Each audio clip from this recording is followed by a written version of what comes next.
This is Alton Martin, and he's going to share some things about the city of Aragon when he was a little kid, or a young man.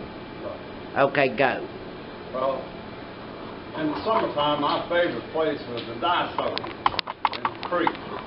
We had a swimming pool there then, but the pool wasn't too much fun. It was okay for a little while, but they didn't filter the water. They just filled it up and left it there for a few weeks, and it turned green, and and warm too. So we didn't go that too much. So we went to the creek. They called it the Dysole, and the reason they called it the Dysole, it said, was many years prior to that time, that the men used to meet and gamble there at that place. That place because of the pasture and all that too. And they drink and gamble, and play dice. So they nicknamed the Dysole. That was long before my time, but it was a good place to go swimming anyway. It was better than the creek, better than the swimming pool after the pool was filled up for a couple of weeks. But it was a good place. It's a good place to live. Right. And tell them about what you guys used to do when you got close to the water. Well, yes, all kids did that. But the last one then, the rotten egg or something, they started pulling the clothes off before we got there. Right. So we didn't have bathing suits. So our clothes would be up the creek bank by the time we got in the water. But this was a good place to live. Did anybody ever steal you clothes off of the creek bank? No. But I didn't see any strangers. No strangers around anyway. Right. But no, everything was fine. Okay. But it was. This was a very good place. I remember when I moved here. I was 14, and I had lived in a grange, and I didn't live close to any houses. So I really didn't have a lot of kids to run around and play with. Right. And first day I went to school here at Aragon that afternoon, some of the boys said, "We're going to go do something." I forgot what it was. So would you go with us? Oh yeah. And that time on was that, and we had a scout troop here too. So I belonged to the Boy Scout. Summertime we'd go up to camp, I think Arrowhead, something up above Rome. We'd go there for a week at camp, and what we did, who paid for that was the meal. We cut grass for them for a week here in the village. We cut all the grass ditches and all such as that. We worked for a week, and then they paid for our camping trip. Yeah, it's a good place. A lot of fun. Good fun place. And school was good. I love going to school here too. Right. I like going to Rockmore too. But I really love coming here. I still remember some of the teachers and some of the students. It's a good place. And I met this old gal there too. Well, we were neighbors too. Everybody was neighbors in town. Everybody down the village was neighbors anyway. That's right. How long have y'all been married? We're not married. We're not married. Oh, okay, just We're just sweethearts. sweethearts. Our husband passed away some years ago, and my wife did too, so we could see each other. She lives in Chambly, and I live in Powder Springs. This is another part of the story, of my story, so. Go ahead. Go ahead. My name is Doris Floyd Wolfe, and I lived on Oak Street. We moved here in 1933 when I was 4 years old, and we had to take a house up on Aragon Road until the house down in the village became available. We finally moved down to 53 Oak Street, 4 doors down from the school, when I was 4 years old. And very happy memories. I've been away since I was 16, but not far away because I constantly visit here all the time over the years. Still have a very dear friend that lives here and a lot of acquaintances, and we come back from homecoming. I would like to tell you how my mother and my father were all cotton mill workers, all of their life. My daddy started working in Lindale as a young man, and had worked in all Chatham and Lafayette. In fact, I was born in Lafayette, Georgia.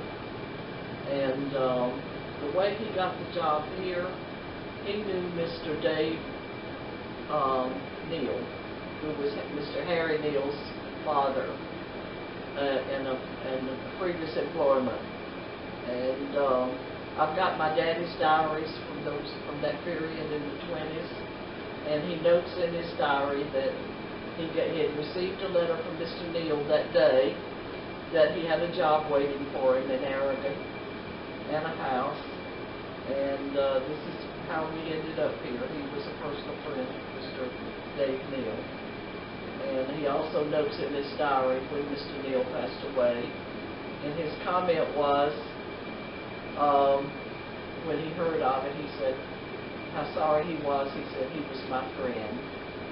That was his comment about Mr. Neal. I never knew him, of course. I don't remember him myself, but nevertheless, Alton was talking about moving here in 1942, and when I first saw him, I liked him immediately, and that's been, what, 70-something years ago, maybe, or getting close to it, maybe a little bit more than 70, but unfortunately, I moved away in 1944, and we kind of drifted apart. We kind of liked each other during those years, but in fact, he lived 2 doors down from me, so you know we were neighbors as well as friends. And as the years went by, we never saw each other. I married first, and then he married, and we raised our families. And then in 1989, I believe it was, his aunt passed away. So I said, aha, this is my chance to get to see him again after all these years.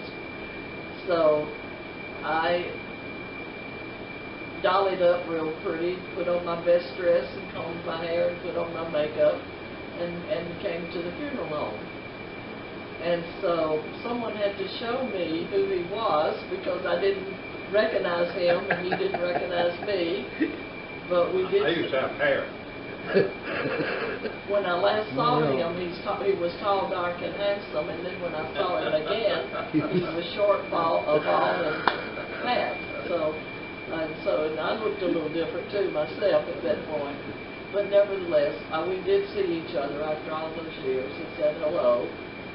And at that time, his wife was still living, and then she died, I believe, about 3 years later.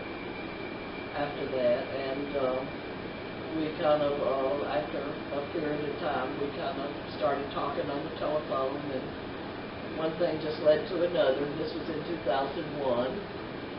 So we have been sweethearts since 2001, almost going on 15 years now, and we chose for me to live in my home. I live in Chamblee, and he lives in Powder Springs. And we just see each other once a week and visit and take trips and whatever. So we've just remained friends all these years. And my heart, even though I've lived in Chamblee, Georgia since 1954, and previously Decatur and Atlanta, but my heart has always been here, and my family is buried here on the cemetery, and my heart will always be here. This is my home, and it will always be my home. Well, Doris has her mother and father and 2 brothers buried at the cemetery, and that's what I have. My mother and father, and I've got 2 brothers also buried there. Yeah, so we do. We come back to the cemetery. We keep flowers and all that. I don't know who's going to do it when we're gone, but no one. We've been visiting constantly, sometimes weekly, and sometimes then we kind of cut it down to every other week. We come to visit our friends, Nell Turner, Nellie and Bobby Turner, very close friends of mine. And in fact, she and I have been buddies since we were in the 5th grade. So we stay constantly in touch with our friends here. Right. Yeah, this is still, I still feel like it's my hometown. I wasn't born here, but it still feels like my hometown. A couple of years ago, we stopped in front of 53 Oak Street, and I asked the lady, "May I come up in your yard?" And she said, "Of course." And I said, I said, "I was raised here in this house, and I just want to walk in the yard one more time." Okay. That's about our story. That's about it.